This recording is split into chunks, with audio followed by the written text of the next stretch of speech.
Muy buenos días a todos. El MDM de hoy se los vengo debiendo desde principios de enero. ¿Por qué? Porque voy a hablar de alguien que cumplió años el 8 de enero. Y este es Elvis Aaron Presley. Él nació el 8 de enero de 1935 en Tupelo, Mississippi, no en Memphis, Tennessee, como cree mucha gente. El padre se llamaba Vernon Elvis Presley, tenía 18 años cuando lo tuvo, y la madre Gladys Love Presley, y tenía 22. Era una familia medio matriarcal, la madre era la que llevaba las riendas de la casa porque el padre era bastante inestable laboralmente y bastante inestable en todo. Dependían bastante de la ayuda de los vecinos y del gobierno, y así fue como en 1938 perdieron la casa donde estaban, porque Vernon no había tenido mejor idea que alterar el cheque con el que había comprado el terreno, y por eso estuvo 8 mesecitos engallolado. Así que en ese momento Elvis y su madre tuvieron que mudarse a vivir a la casa de unos parientes. A los 6 años empieza la primaria. Era un alumno promedio. Ahí participó en algunos concursos de canto, si bien no tuvo mucho éxito. Se presentó en público por primera vez en el Mississippi Alabama Fair and Dairy Show, que es como una especie de feria pulpo. Él tenía 10 años y fue vestido de cowboy y se tuvo que subir a una silla porque no llegaba al micrófono. Pocos meses después, para el cumpleaños de él, le regalaron la primera guitarra. La verdad es que él esperaba una bicicleta o un rifle, pero bueno, estudió un poquito de guitarra con los tíos y con el pastor de la iglesia. A los 11 años lo cambiaron de escuela y se sintió bastante marginado. Como no tenía amigos, se llevaba la guitarra y entonces en los recreos tocaba y cantaba. Los demás se burlaban de él. Después se deben haber querido cortar la pichola, pero en ese momento se burlaban de él. No, en serio, lo consideraban un mersa porque tocaba música hillbilly. Hillbilly hace referencia a la gente y a la música que tocaba la gente de las zonas de los Apalaches, que es una cadena montañosa donde vive gente que vive del campo y que no tiene mucho acceso a la cultura, por lo menos en ese momento no lo tenía. Ellos tuvieron que vivir en el barrio afroamericano por esta dificultad de conseguir vivienda propia que tenían. Él se hizo amigo del hermano menor de un chico que se llamaba Slim, que tenía un programa de radio, como Somos Nueva Atlantis. Este chico lo invitaba al programa de radio de su hermano, porque a Elvis le fascinaba la música. Con el chico este también aprendió algunos acordes de guitarra y algunas técnicas y empezó a animarse un poco más. Para cuando tuvo 12 años, el hermano de Slim lo hizo cantar en la radio, lo hizo tocar y cantar al aire. A los 13 años de Elvis, la familia se muda a Memphis, Tennessee. Consiguieron con dificultad un departamento del tipo de viviendas sociales. Él ya iba al secundario. Le iba más o menos, pero bueno, ya era un rico guacho, pero era un desastre en las materias. Encima la bruja de la profesora de música le dijo que no tenía aptitudes para el canto. Una visionaria la mina. Toma, guacha, in your face. Después parece que a esta profesora la encontraron intentando cortarse las venas con la tapa del vinilo de Love Me Tender. No, mentira. Elvis le cayó con la guitarra al día siguiente y le cantó Keep Them Cold Icy Fingers Off Me, que significa Sácame de encima esos dedos congelados, es el nombre de la canción. La profesora le reconoció que cantaba bien mientras que borraba con la suela de la alpargata el hilito de pis que había dejado en el piso, me imagino. A los 15 años ya practicaba la guitarra con otro amigo y con vecinos con los que después se empezaban a presentar en un teatrito local del barrio. Ya después, un poquito más adolescente, se dejó las patillas, se peinaba con el jopote ese enorme con una especie de gel que era aceite de rosas. El jopo ese estaba de moda. Memphis empezó a ser el corazón del blues y él se empezó a copar con la ropa rara que veía en Lansky Brothers. Empezó a usar esa ropa, se presentó en la fiesta anual del colegio, ya tenía 18 añitos, estaba más grandecito, más peludo, y cantó y tocó la guitarra, ya producido con la pilcha. Esto le dio mucha aceptación entre sus compañeros. Mira, cuando se acuerdan, cuando ya tiene 18 años, cuando se está por ir. Él tuvo mucha influencia de la música gospel, country, baladas, del negro spiritual y de los blues. Esto lo podía escuchar a veces porque segmentaban el público. En esa época donde pasaban música para negros solo podían entrar los negros y otro día hacían música para blancos y solo podían entrar los blancos. Al terminar el secundario decidió que se quería dedicar a la música. Entonces fue a Sun Records con la idea de grabar un disco solamente por curiosidad. Quería ver cómo sonaba. y de paso se lo regalaría a su madre. La recepcionista le preguntó qué géneros cantaba y él le dijo: te canto todos los estilos, mami. Entonces le preguntó: ¿cómo quién sonás, papu? Y él le dijo la frase matadora: no sueno como nadie. Después de grabar lo agendaron como un buen cantante de baladas. Grabó un segundo disco, pero no tuvo mucho más éxito que eso. Se puso a trabajar como camionero. Fue a probarse en una banda donde necesitaban un vocalista y le dijeron que siguiera manejando el camión. Hijos de... no se hace eso, no se dice eso. Bueno, el productor Phillips le puso una ficha y le pidió que cantara todas las canciones que supiera. Le gustó, entonces arregló con un par de músicos como para que armaran algo con él para poder grabar. El tema es que no arrancaban, no encajaban, no tenían química, era un desastre. Entonces Elvis agarró la guitarra, se puso a cantar con su guitarra y empezó a hacer lo que en ese momento parecía ser boludeces. Empezó a moverse un poco de la manera en que después él desarrolló como forma personal. El tipo del estudio lo vio, le dijo: ¿qué están haciendo? Y uno de los músicos le dijo: no sé, boludeando. Y le dijo: no, sigan haciendo eso, arranquen de nuevo. Vamos de nuevo que los grabo. Y los grabó, que de hecho la música empezó a fluir. El tema es que él cantaba como negro, pero era blanco. Entonces las radios de música blanca no lo querían porque sonaba como un negro. Y las radios de música negra no lo querían porque era blanco. De todas maneras logró grabar un disco. De un lado tenía Blue Moon of Kentucky y del otro lado tenía That's All Right. Ese fue el primer disco que grabó Elvis. Hizo una primera presentación con esta formación, con estos que le habían encajado en el estudio. Él todavía tocaba con la guitarrita que tenía tamaño para chicos, era una guitarra chiquitita, y él ya era un terrible grandote de 19 años. Después de esto, se le dio por sacudir las piernas como si temblara cuando se presentaba en vivo, y parece que esto a las minitas les gustó, y empezaron a gritar, y todos empezaron a enloquecer, y ya formó este trío con Moore y Black. Entonces uno que los vio, que era un DJ que se llamaba Bob Neal, dijo: esto me puede dejar un manguito, y los agarró y se hizo su manager. Después de esto se presentó en Nashville, después en Luisiana. Esta presentación de Luisiana salió por 198 emisoras en 28 estados, así que el pibe le temblaban las piernas pero del miedo, de los nervios que tenía. Entonces vendió la vieja guitarra que tenía por $8 y se compró una de $175. Bueno, tocó en Houston, pero no dijo tenemos un problema. Tocó en Texarkana, que queda en Arkansas. Luego conoció al coronel Tom Parker, que era un productor musical, que era el mejor productor musical del momento, y gracias a él hizo su primer debut televisivo. Le empezó a ir mejor, empezó a tener un montón de contratos, los tipos lo detestaban porque las minitas morían por él. A los 20 años hizo un contrato, el padre tuvo que firmar el contrato porque él era menor de edad, que en ese momento era 21 años la mayoría. Igual lo empomaron porque le hicieron renunciar a 1/3 de sus derechos de autor.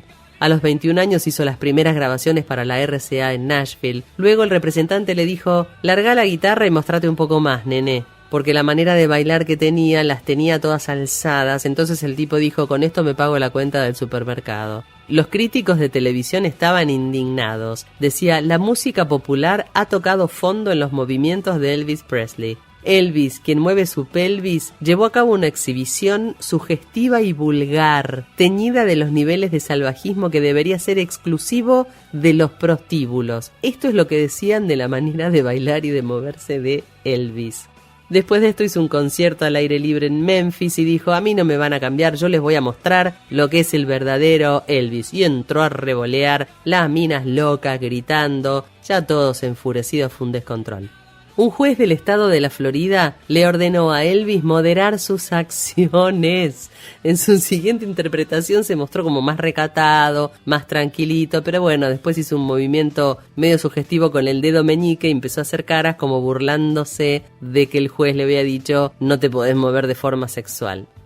La primera presentación que hizo en el show de Ed Sullivan fue lo que lo catapultó por completo a la fama a nivel nacional. Ed Sullivan era como Pipo Mancera. Millennials, jódanse, no saben de qué estoy hablando.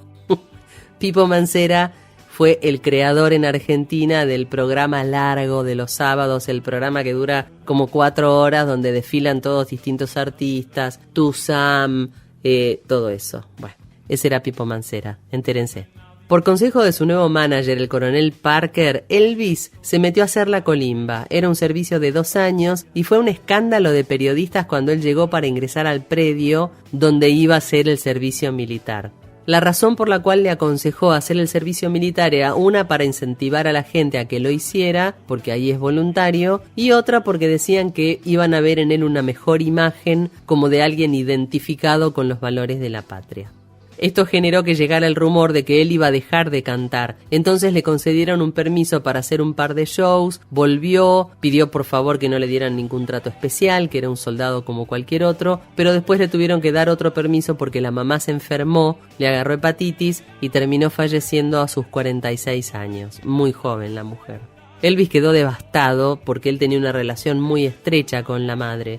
Mientras tanto, la discográfica, que ya sabía que Elvis iba a estar fuera de carrera durante 2 años, ya tenía grabado un montón de material inédito como para irlo largando de a poco y seguir morfando del pobre pibe mientras estaba dentro de la colimba.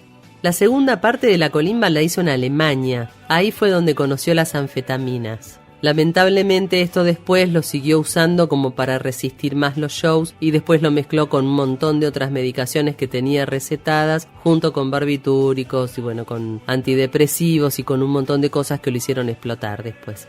Además él había practicado karate en Alemania y estos movimientos de karate son algunos que después aplicó en su coreografía o en sus movimientos cuando cantaba. Durante el periodo que estuvo en el servicio militar fue muy generoso. Ellos reciben un sueldo, pero el de él, lo donó a obras de caridad. Y estando en Alemania conoció a la suertuda, a Priscilla Beaulieu, de 14 años, chiquitita. 7 años después de esto se casaron. Presley regresa a los Estados Unidos a sus 25 años. Ahí tuvo contratos de cine y más apariciones, cantando. La lista es eterna, les pido disculpas, pero entre la cantidad de películas que hizo y las cosas que grabó, la lista es interminable. El regreso de Elvis Presley se televisa en un programa de Frank Sinatra, que by the way Frank Sinatra detestaba el rock and roll, pero no importa, trae esta figura que le da un montón de audiencia. ¿Saben cuánto cobró Parker por presentar a Elvis Presley durante 8 minutos? El manager, ¿cuánto cobró por 8 minutos de aparición de Elvis Presley? $125,000. Son 4 lotes bien ubicados en Nueva Atlantis. 4 lotes por 8 minutos de aire. Mama. Buah. Participó en 27 películas. Los críticos lo destriparon, pero lo hicieron bosta porque decían que era un desastre, que era de mal gusto, que era un horror. La cuestión es que era una maquinita de recaudar. El 1 de febrero de 1968 le nace la única Bendy que tuvo, la única hija, que se llama Lisa Marie, o sea que ahora tiene 52 añitos. Elvis tenía 33 en ese momento y la carrera de él estaba un poquito deteriorada. Ya no vendía como antes y él se deprimía con mucha facilidad. Era un tipo que siempre se sentía solo, también estaba rodeado de una gente que eran unos chupasangre increíbles y siempre se sentía solo. La cuestión es que Parker, que era el manager, le clavó un traje de cuero negro, le arreglaron un show y le dijeron: dale nene, andá y hacé lo que sabés. Se puso las pilas y la repuntó un montón. Tuvo récord de audiencia, como somos Nueva Atlantis, igual, récord de audiencia. Logró meter un par de temas en los top 10 de los rankings, volvió a grabar en Sun Records y así llegó el álbum From Elvis in Memphis en 1969, que fue un éxito rotundo. Después de eso volvió a hacer shows en vivo, vino a Londres, Las Vegas, hizo 56 shows en Las Vegas. A esto le siguió un contrato de 5 años para que Elvis cantara todo febrero y agosto por $1 millón cada año. Un palo verde por año. Tenía que cantarse, eso sí, 5 años seguidos, todo febrero y todo agosto. Acá es donde aparece su ropa de capa redonda blanca. Por alguna razón en esta época empezaron a amenazarlo de muerte y le exigían $50,000 para no matarlo. Entonces el FBI se hizo cargo del tema, le puso guardaespaldas y además Elvis subía al escenario calzado. Tenía una pistola Derringer en la bota derecha y una 45 entre la ropa. Qué lindo para caerse. Aunque finalmente nunca necesitó usarla, nunca pasó nada. Para mí que esto era armado por los del FBI que querían tener una excusa para estar ahí adentro y mirar el show gratis sin pagar un mango. En 1971 ganó un Grammy y le pusieron su nombre a la autopista 51, que es donde está su casa Graceland en Memphis. Se presentó en el Madison Square Garden de Nueva York, grabó Elvis on Tour, ganó un Globo de Oro, otro Grammy y le fue bárbaro. Mientras tanto, su matrimonio empezaba a desmoronarse. Para 1971 tuvo un affair con una tal Joyce Boba, que de boba no tenía nada. Parece que la chica quedó embarazada, pero después no se sabe si lo perdió o si ella se practicó un aborto. Sin embargo, Elvis le decía, venite a vivir conmigo a Graceland, yo la voy a dejar a Priscilla. Bueno, nunca sucedió. Los Presley se separaron en el año 72 porque Priscilla parecía que tenía un romance con el profesor de karate que era el que le había recomendado el mismo Elvis. Bueno, 5 meses después de la separación, Elvis ya tenía otra novia que se llamaba Linda Thompson. Ella sí se mudó con él, y cuando se mudó con él, entonces el matrimonio se terminó divorciando, obviamente. En el año 73 ya vino Aloha from Hawaii, que es el primer concierto transmitido internacionalmente vía satélite.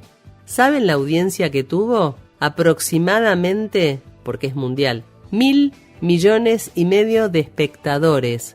Como este programa, como somos Nueva Atlantis. El álbum Aloha from Hawaii vendió más de 5 millones de copias solamente en Estados Unidos. Después de esto, lamentablemente, su salud se empezó a deteriorar, empezaron a mellar todos los medicamentos que tomaba. Él tenía un marcado abuso del Demerol, que era un opioide para aliviar los dolores, como si fuera un tramadol. Además de que tomaba un montón de barbitúricos y antidepresivos y, bueno, un cóctel. Siguió con muchas giras, pero muchas las tenía que cancelar porque no se sentía bien, no tenía ya ganas de grabar. Los parásitos que lo rodeaban, como pasa siempre con este tipo de gente, le decían la mafia de Memphis. El pianista que él tenía veía que la salud de él se deterioraba y se iba al tacho. Pero él dice, todos sabíamos que no había esperanza porque Elvis estaba rodeado por este pequeño círculo de personas que él llamaba amigos y que en realidad eran unos chupasangres. Tenía fama de símbolo sexual porque se le adjudicaron varios amoríos, como por ejemplo con Natalie Wood, Connie Stevens, Anne Margaret y bueno, con otros nombres de un montón de mujeres que no vienen al caso. De los guardaespaldas que él tenía en Memphis, en un momento el padre se tuvo que hacer cargo de todo este despelote porque él estaba como bastante ausente y echó a la miércoles a 3 de los guardaespaldas. Estos tipos hicieron un libro exponiendo pruebas de que Elvis se drogaba. Elvis se puso peor todavía con esta traición. Él sufría de glaucoma, hipertensión, tenía el hígado dañado y megacolon, más allá de la tremenda adicción que tenía a todos los medicamentos que tomaba. El 16 de agosto de 1977 lo encontraron inconsciente en el piso del baño. No lograron reanimarlo y lo declararon muerto a las 3:30 de la tarde de ese mismo día por causa de un infarto de miocardio. Tenía 42 años. Su casa de Graceland se llenó de gente por fuera y un primo de Elvis, ¿qué gente tenía? Es increíble, Billy Mann, cobró $18,000 por una foto de Elvis en el ataúd, que fue publicada por el National Enquirer. Elvis no dejó nada en el testamento. Hicieron el funeral en Graceland. Desde el lado de afuera, donde estaba la multitud, un loco con el auto arremetió contra los fanáticos, matando a 2 mujeres y dejando internada gravísima a una tercera. Unas 80.000 personas más o menos acompañaron en procesión los restos de Elvis hasta el cementerio. A los pocos días intentaron robar su cadáver. Él había estado enterrado al lado de la madre en el cementerio, entonces los restos de él y de la madre fueron trasladados de regreso a Graceland, donde hicieron una especie de mini cementerio. Graceland es la mansión de Elvis en Memphis. Ahora sí, los álbumes de Elvis alcanzaron niveles de ventas increíbles. Graceland se abrió al público y recibe más de 500,000 de visitas por año. Es la segunda casa más visitada de los Estados Unidos después de la Casa Blanca y fue declarada Monumento Histórico Nacional en el 2006. Desde la muerte de Presley, él fue incluido en 4 distintos salones de la fama de la música, el Salón de la Fama del Rockabilly, del rock y bla bla bla, y recibió también muchísimos premios musicales como Grammys y Globos de Oro. La revista Forbes nombró a Presley como la celebridad fallecida que genera más dinero con un ingreso bruto de $45 millones. Me da mucha pena porque a pesar de tenerlo todo siempre se sintió solo y yo creo que lo que más le faltó era lo que no podía comprar con todo ese dinero. Pero bueno, este fue un brevísimo pantallazo de la extensa vida de Elvis Presley y este MDM se los venía debiendo desde principios de enero. Así que me di el gusto y lo hice ahora. Espero que les haya gustado, que les haya interesado. Yo me despido de ustedes con un beso enorme. Hasta el sábado que viene en el próximo segmento de Mundo de Mente. Chau, chau.